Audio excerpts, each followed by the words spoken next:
，baby，你都一天沒跟人家說話了，就為了一個不熟的男人，至於嗎？至於嗎？人家李志，多麼正直，多麼有正能量的一個人，就被你們這麼給攪和了。你們影響了我下半輩子的幸福，知不知道？那有什麼呀？而且你说誰能跟那些法律法規条条框框的生活在一起啊？再说了，你们城市走婚第3条说什么来着？专情测试。他明明知道是这樣，憑什麼又要經不起考驗啊？懂不懂規矩？你幹嘛呢你？真賤！你又給人家發私信，你这不正在編嗎？我還不知道怎麼給人家寫呢。哎呀，不知道是誰整天叫囂着我去城市走婚俱樂部，只不過就是想要找一個真心，我不是想要結婚，就是想要找到真愛。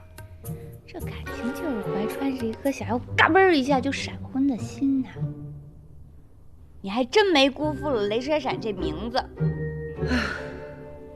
說句心裡話吧，一開始我還真沒覺得他哪兒好，我總覺得他像個唐僧一樣，叨叨叨叨叨叨沒完沒了。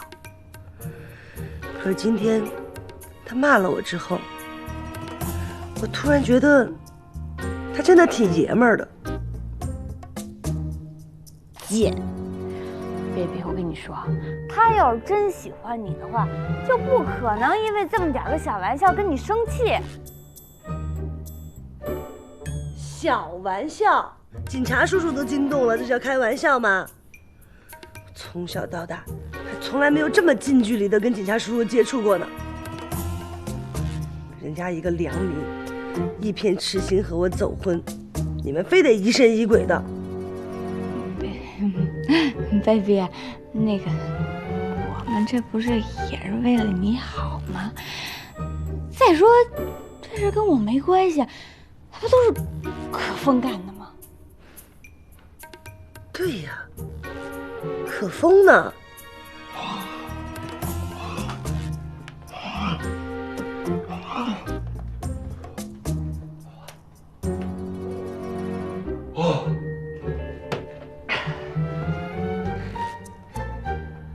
宝贝兒，幹嘛呢？